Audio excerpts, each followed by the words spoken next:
huwa nikaangalia suitcase lakini bado sikupata. Now just try to imagine this. You searching for your key. As for me, I gave up.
So from these verses,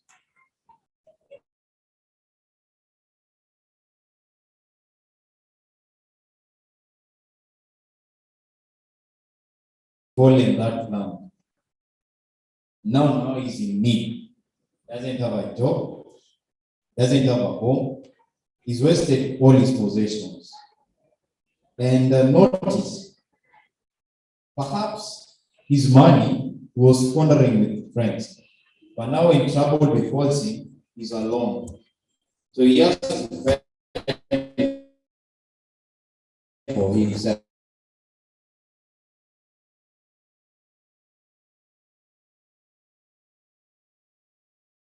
For himself. And notice that Jesus was talking. Notice what he is also. Yeah. And the pig. Is the pig clean animal or an unclean animal? Unclean animal. Thank you. Now imagine this man.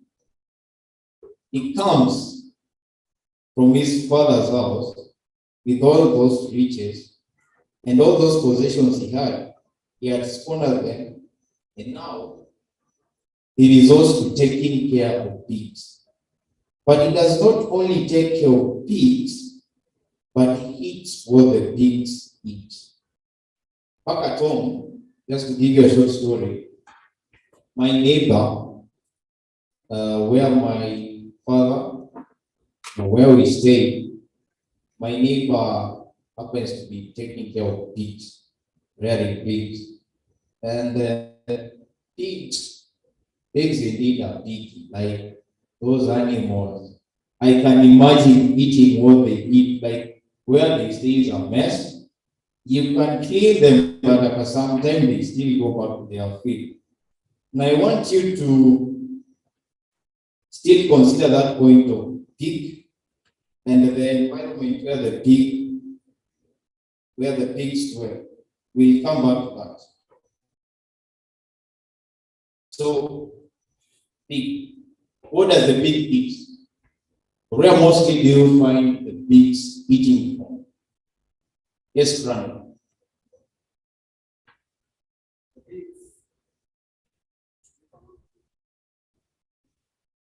Yes, Grandma.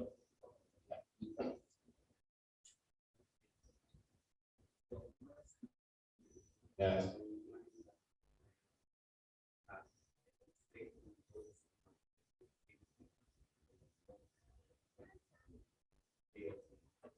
Yeah, so pigs, when you see pigs, you see pig, isn't it? Yeah. And to proceed, I hope you're all together, isn't it? Are you all together? Langat, are you together? Wonderful. Always. Are we together? Yes? Thank you.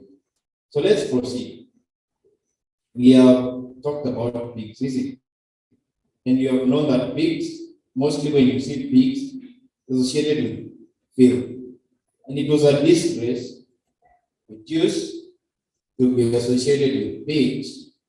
And now imagine, he does not only take care of pigs, but he eats what they eat.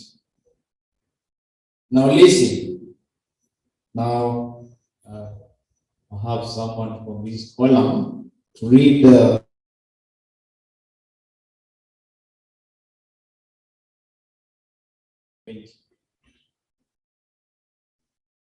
17. yes. And when he came to himself, he said, "Come in, hired servants of my father's house, bread enough and to spare, and I perish with hunger." Verse 18. "Away, rise and go to my father, and I will say unto him, Father, I have sinned against heaven and before thee, and am no more worthy to be called thy son. Make me as one of thy hired servants." And he arose and came to his father. But when he was yet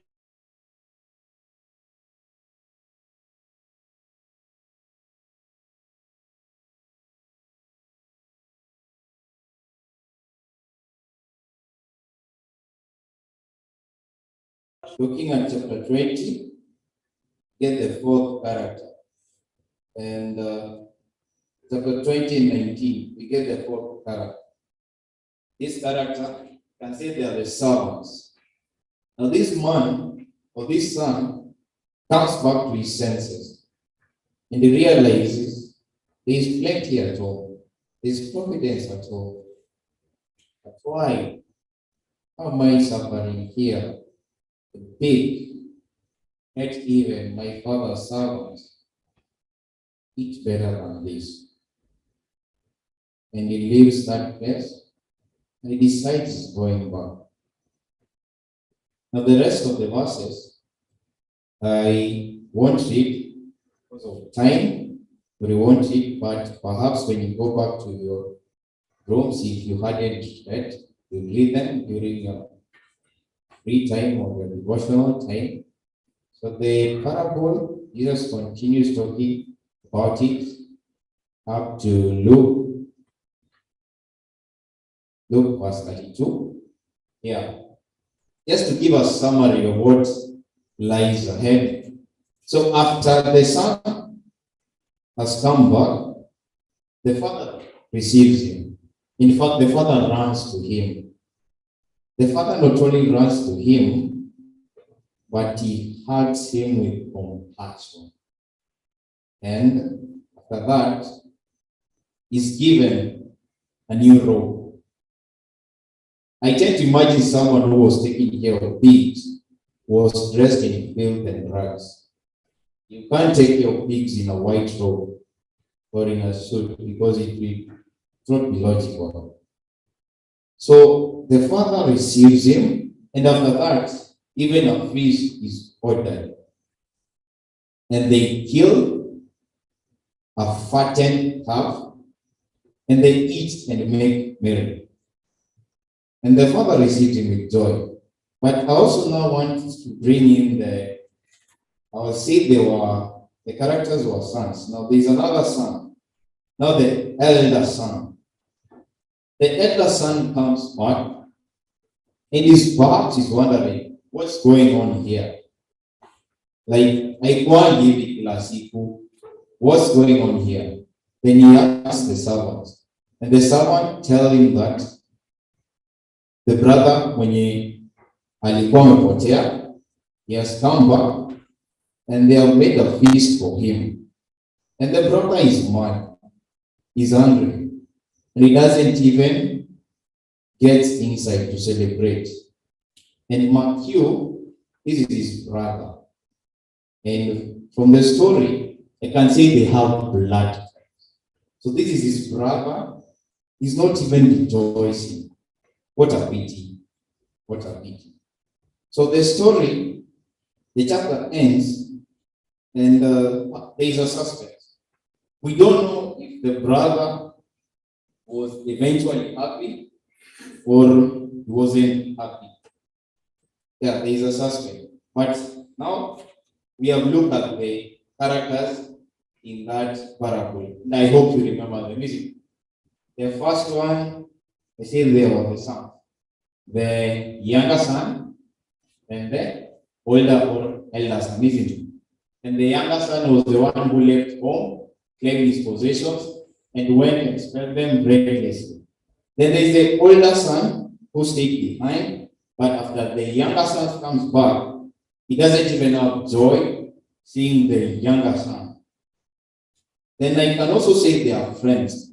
Perhaps whom this guy, when he was in that far country, he was spending the resources he got from his father with. Then there are the servants in this household. Then there is the father. Now, from the name that we say, the prodigal, and we say the meaning, that prodigal in this context, we can say someone wasteful or extravagant, isn't it? And the first thing I draw from the character of the prodigal son is that he's myopic, he's short-sighted, like he doesn't think or he doesn't see tomorrow. Like He wants short-term pleasures and short-term impulses. So he leaves home and he wants to be independent from the father. And he thinks, perhaps he thinks that he's of age and that money can sustain him. But his reckless decisions cost him. His reckless decisions cost him. Now, lessons. I'll go to the lessons that we can draw from the parables, this parable, and I'll compare. Just like the prodigal son, we normally get blessings from our father, but instead, without a thank you, we use the blessings given to us to gratify self. We normally consider ourselves so much deserving that when God shines his countenance, we see it as a result of our works, and we go out to glorify and satisfy self and thankfully. This parable also illustrates that God is a sustainer, and whoever seeks to cut himself from him slowly loses the meaning and value of life. Now, the father, we can compare the father and we can see the father is indeed God. And notice, the son moves away from the father and he goes to a far country. And he thought that his possessions will give him, will satisfy him. But when he cuts himself from the father, he uses the possession that he got recklessly, and after that, he's desperate. After they exhausted, and he has lost the meaning to life. Because now someone who went back at home, they had servants, is dwelling and eating with pigs and taking care of pigs. 3, only the presence of God and his blessings can fill our longing desire, but not our impulsive earthly inclinations. Assuredly, joy may be experienced, but this is incomparable to the peace that God grants us. And perhaps to give a scriptural backup, that we can turn to John chapter 14, verse 27. Give it friendly most of us. John chapter 14, verse 27. Anyone who has found it, read it out loud. John 14, verse 27. Yes. Peace I leave with you, my peace I give unto you. Not as the world giveth, give I unto you. Let not your heart be troubled, neither let fear. Thank you. So only God alone can give us peace, not our worldly possessions, not even the company of those erring friends can give us peace. It's only God and God alone that can give us peace. We should keep dwelling by his feet. Then 4, God's unending conditional love is ever available for us. It's upon us to come to the realization and yield to the conviction of that love. Just like the prodigal son realized that and went back home. The prodigal son, from what we have read and from the verses, he realized that at home there is providence. And it's not just providence, it's providence of love. So it's upon us to realize the love that God has bestowed upon us and yield to the conviction of that love. 5, just like the prodigal son who acknowledges his sin, confesses and repents and makes no excuses, he should come to God contritely. Remember, he says when he comes back, he says, Father, I've sinned against you and make me one of your servants. That one shows someone who's meek, someone who's humble, and is repenting from his deepest heart. So, God receives such souls joyfully, dresses them in garments of righteousness. And from this illustration of garments of righteousness, we can see the son was dressed in robes, new robes. And perhaps to read something on that from Christ Object Lessons, chapter 16, page 206, paragraph 1. Okay. Maybe you can read that at your free time. There is a wonderful message there. It will take me time to access it right now. So you read it, guys, during your free time. 6. No one is unworthy of the Father's love as long as he recognizes his love and yield to his voice. The Father saw him. 6. No, 7. The Father saw him from far, indicating that the Father had been waiting for him, ready to receive him. And now just to say something small on the older son. And you remember the older son didn't even go inside to celebrate with the rest of the servants, and the father and the younger son at the coming back of his brother. And looking back at the audience that Jesus was addressing, they are publicans, sinners, and Pharisees. And this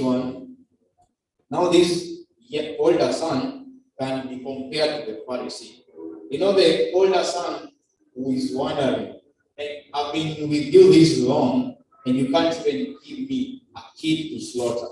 And this illustrates, or this gives us a pointer to us that these Pharisees, or this younger son, they were seeing salvation on the merit of works.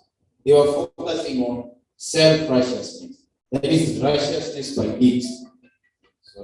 And when they saw the father receiving when he saw the father receiving the younger son without even scolding him and even slaughtering the fat dove, he was jealous and he was envious because he saw the younger son unworthy for that salvation. So just like the younger son, the older son, the Pharisees focus so much on the outwardness, and they place qualifications that you had to meet for you to be saved. And that's why Jesus now brings this the older son, the character. He doesn't think that the younger son. Let's also watch something of the younger son. He thought that only himself should receive the father's love, and the younger son was unworthy. But salvation is a free gift, is for everyone. You just have to claim it. And my now question, you should ask yourself, did you think the older son was eventually at par with the younger son and with the father? Do you think, sorry, think about that. And my takeaways, salvation is a free gift and it's not earned. Number 2, when we are lost, let us always recognize our Father's love and not be afraid to come back to his fold. Because we know that we have Jesus who paid for us, and through him we can always get a chance to unite with our Father once more. And number 3, it's safer and more peaceful with God. Only God can satisfy our deep yearnings. Number 4, let us be willing to search for the lost and be ready to incur great expense for that cause. Number 5, we shouldn't deem people worthy of salvation by our filthy standards of righteousness. Number 6, only that which wants to be found and was lost can be found. Today, when you hear the shepherd's voice calling, hurry no longer. Thank you for being a wonderful audience, and thank you for listening. And now the floor is open for questions. And perhaps those time has elapsed, I take about most of questions, and you be brief, 1 minute, and some comments, around 4 comments or 3 comments. Yeah. Yes. Any other hand? Yes. Yes.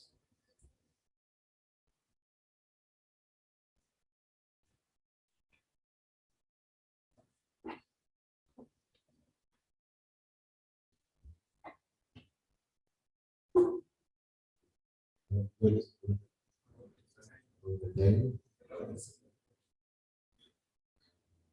the amazing thing about the good shepherd is that parable. After he finds the sheep, he does not drive it before him, neither does he threaten it or command it to go. The thing is, the shepherd takes the sheep by the shoulder. He holds the sheep, he lays upon his shoulder, up from the ground, and takes it back to the fold. Jesus Christ, leading to the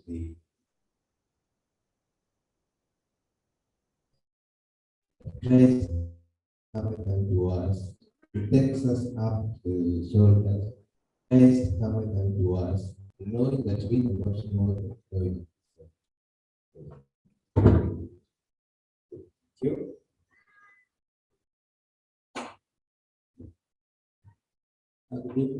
Living. There is a lot that we can learn from the parable of the lost sheep. I learned that Jesus Christ is the shepherd. He's the one actually who looks after us as the sheep.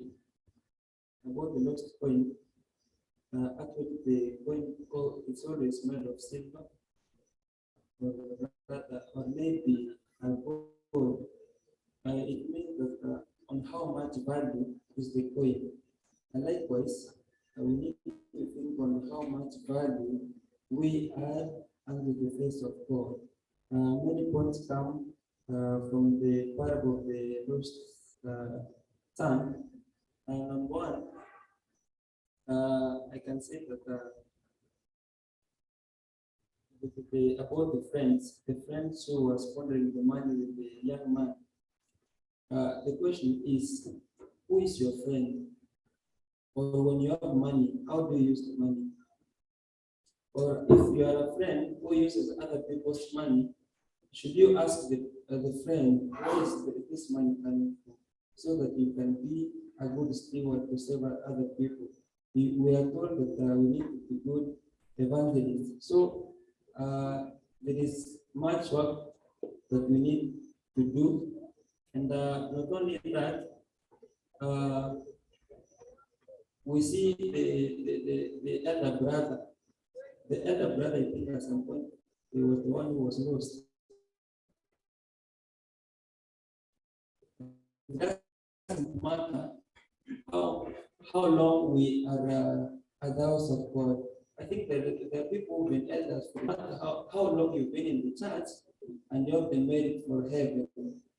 The elder brother was very guilty about his brother because of what had happened.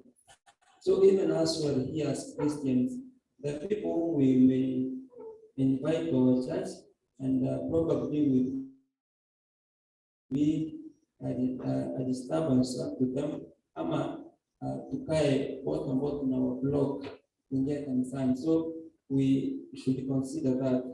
Thank you.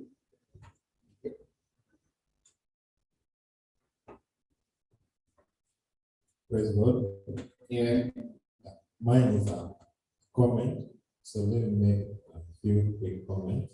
At the beginning of the chapter, we are told that the sinners and the publicans drew nigh to Jesus, but the Pharisees and the scribes murmured that this man received sinners and eateth with them. And as you say, the lost son represents the sinners and me, and the elder son represents the Pharisees. And so Jesus uses the parable of the prodigal son to justify his friendliness or friendly attitude towards sinners. And it is true that when we show love for sinners, we can easily win them to Christ than when we condemn them. That is my first point. The next point is this younger son resorted to feeding the swine, which was the lowest level of employment at that time.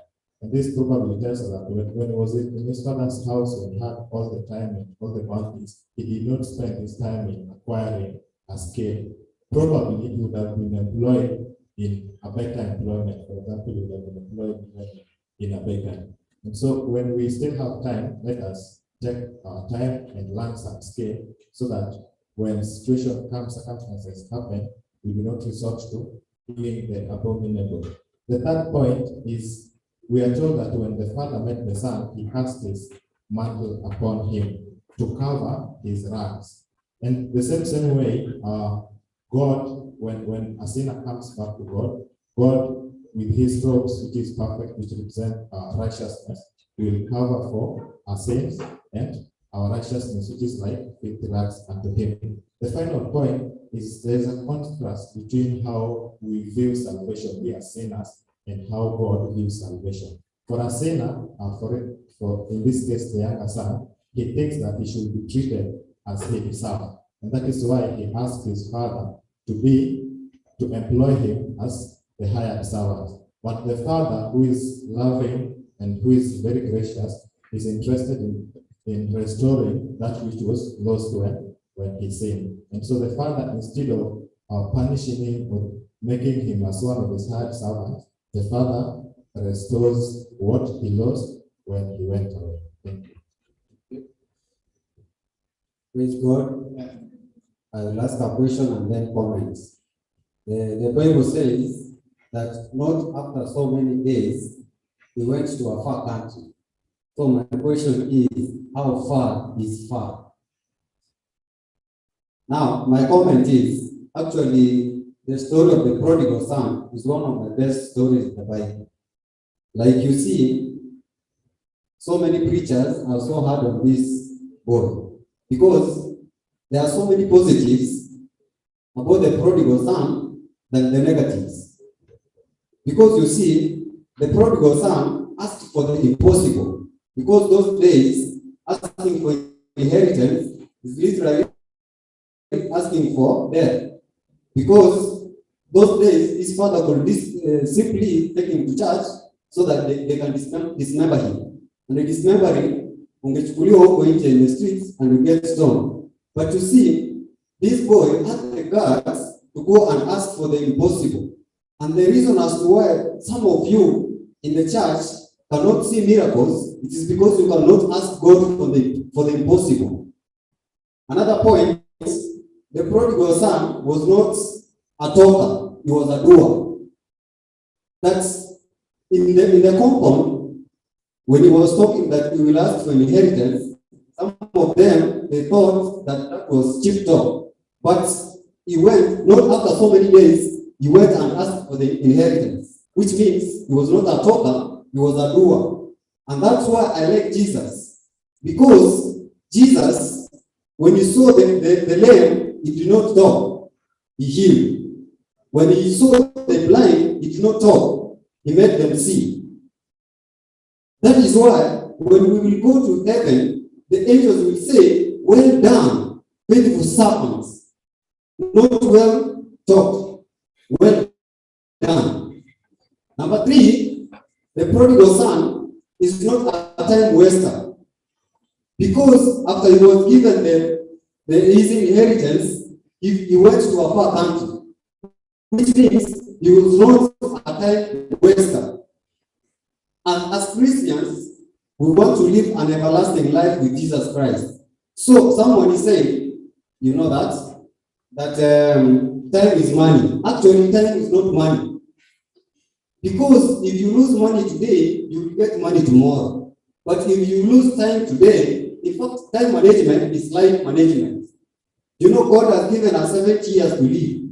You see, like, what is 70 years? It's a decade plus a decade plus a decade. 7 decades, you have 70 years. And what is a decade? Is a year plus a year plus a year, you have a decade. And what is a year? You have 12 months, you have a year. What is a month? A month is a weeks. 4 weeks, you have a month. And what is a week? A week is a day. 7 days, you have a week. And what is a day? A day is an hour, you have a day. And what is an hour? An hour is a minute. So if you cannot manage a minute, you cannot manage life. My last point is, the prodigal son is a realist. That when he realized that he no longer has it, he did not continue pretending that he has it. And that is the most problem with so many Christians today. There's no problem with accepting that you don't have it. But there is everything wrong with you saying that you have it when you don't have it. In fact, the story of the prodigal son has a lot of issues we can discuss the whole week, but because of time, let me leave there. Thank you. Thank you.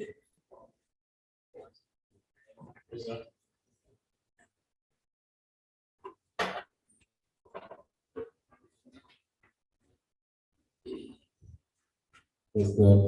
That man has spoken.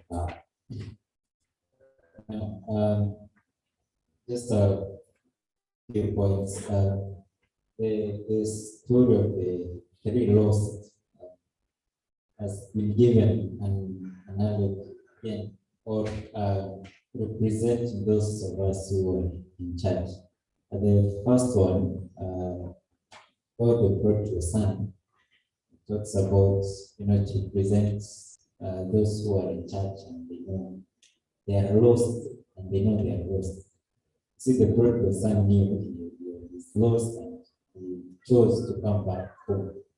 The story of the lost boy to represent those who are lost and they don't know because the coin is living, so the coin was lost and doesn't know. And then we have the lost sheep, which knew that it was lost, but it could not find the way home. So sometimes we may be, maybe to take an example, the lost boy, we are lost, we are in touch, and we are lost, and we don't know the way, but we need Christ. So the book, rest of the first paragraph, says that the parable of the lost sheep, the lost coin, the son, dream out in these lines of those who are strange people. So what we should consider more is the loving character of God. We may look at the prodigal son, we may look at the coin and the sheep, but what we should focus on is the loving kindness of God. And that's why in some translations, the parable of the prodigal son is said to be, the title is the parable of the loving father, not the parable of the prodigal son, but the loving father. It's all over the Bible because we are supposed to look at the man Jesus at the end of the parables and the stories that we read. For example, take the example of the woman and the well. The central focus of that story is not the woman, but the man behind all that is Jesus. You look at the thief on the cross, we don't majorly focus on the thief, but we focus on Jesus, who is the Savior. May God bless. So, who can answer my brother's question, Brian? Perhaps if you forgot thing to say that how far is far in a spiritual context or in okay. You can try and answer his question in the big brief. Yes. Yes.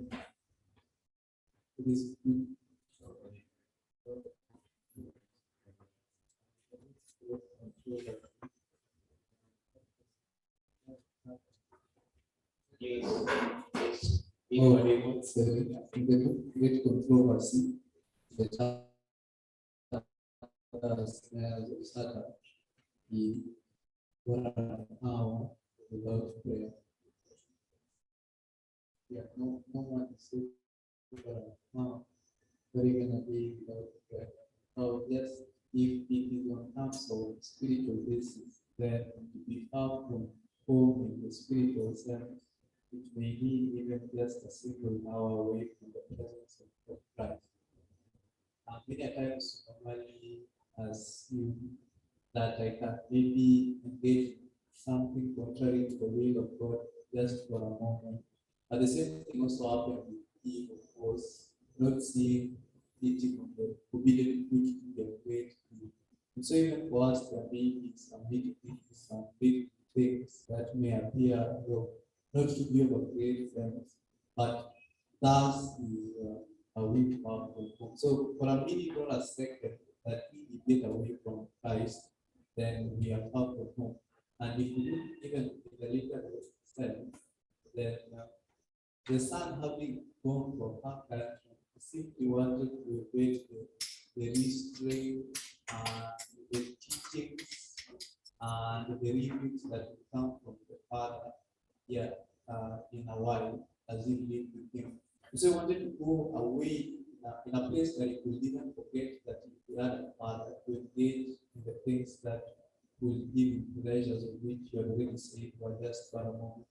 And even so, it could be for us where we really get things restrained, or things that tell us, when the son was with the father was telling, this don't really come from there, don't do this, don't do that. But if you want to get away from that kind of stuff. And so it is for us who may be far from home when we want to obey the restraints that God has given unto us, not realizing that God is giving them because He loves us. And the father of the prodigal son also made the restraints because He loved him. And so when we see, when we are told, especially as that, when we someone saying that there are a lot of restraints, no, don't do this, don't do this, don't dress on this, don't watch this, don't go to such a certain place, don't do this and that in the Sabbath day. So we see a lot of these things, then we may perceive that God is very strict. And whenever a fellow member will tell us what we think is wrong, we may quickly say that we are being judged whenever our wrongs are pointed out. So being careful, we should really be careful because even for us, though being here, we may become sorry for the Thank you. I hope Brian has tried to answer your question. And I think always it's us, person to person, as they hear. So, just to say something brief, we're talking about the parable, the lost coin, the lost sheep, and the prodigal son. So, if you want something more of that, you can go to Christ Object Lesson, chapter 16. The whole chapter talks about it nicely, and perhaps during your personal time, you can do more studying. I hope I'm not of this police one. Happy Tuesday. Sorry. Maybe look at the parable of the lost coin and see a room that is totally dark, a room that is windowless, and a room that is full of dust. But a single coin has to be found.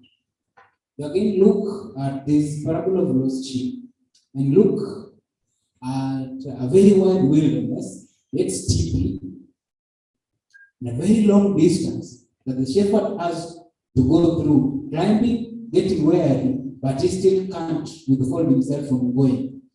You look at this parable of this lost son, and yet he's gone to a far country. And when he decides to come back, the father sees from afar off. Not that he's got into the home already, but he is on his way to home. And you see the love that Christ has, the love that he has towards the sinner. It tells you that no matter how much you have done, no matter how far you've gone from the mercies of God, God still loves you. We often hold some thoughts of when you look at the people, especially others, when you who have public seats, then we often condemn them as men. And we think that God does not actually love these people. We often think that we're in a better position than they are. But we see how God really loves these children. And then when sister asks that, what is the heart of our soul? And she sends us to Gethsemane. And we look at Christ. that when he is gone to Gethsemane, he lives with his three disciples. And we see at this point, he reminds these guys to pray how many times? 3 times. At first times he has gone, these people are hearing how weary the voice of the man Christ was. But yet still, they were willing to pray, but they couldn't pray. Christ comes back, wakes them up. The second time he was angry. At that time, Christ was weary. But still, his love will not allow him to condemn them, to scold them, because he knew these were his children. These were people who are longing to have this salvation, but they had no power whatsoever. This is the love that the Father has bestowed upon children, that he cares for his own.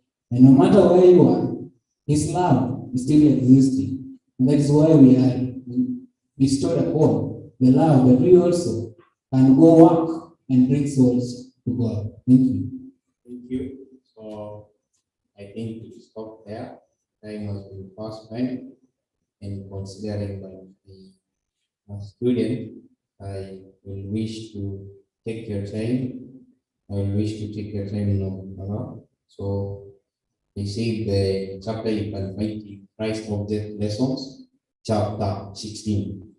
And the book that you are reading from was book Luke chapter Christ Object Lessons, chapter 16. And the book is Luke chapter 15, 1 to 32. So allow us to rise with song number 296. And thank you guys for listening. Thank you guys for your time, and I hope you're blessed.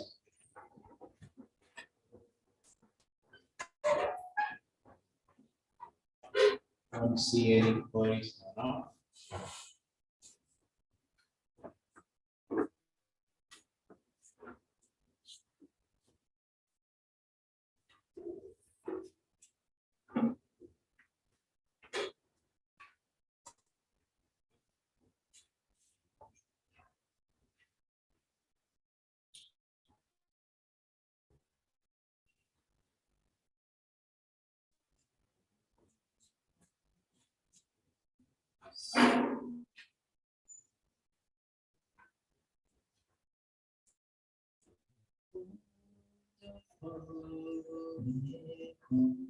Listen.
Thank you for giving us the strength to come to this process.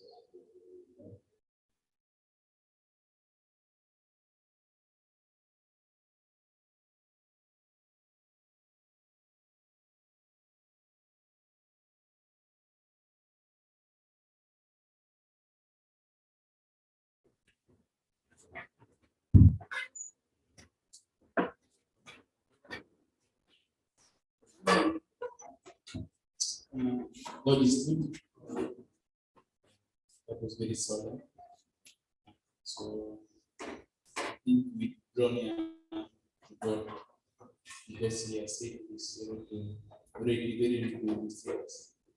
So tomorrow we have a prayer and fasting day. So you prepare for that psychological purpose to do that because it's needed this and that. And then tomorrow we also have prayers. And then we also have prayers. We often have prayers in the morning at the cafeteria and the dinner. So if we on purpose to do so, it can be well. And then we also have experts tomorrow. So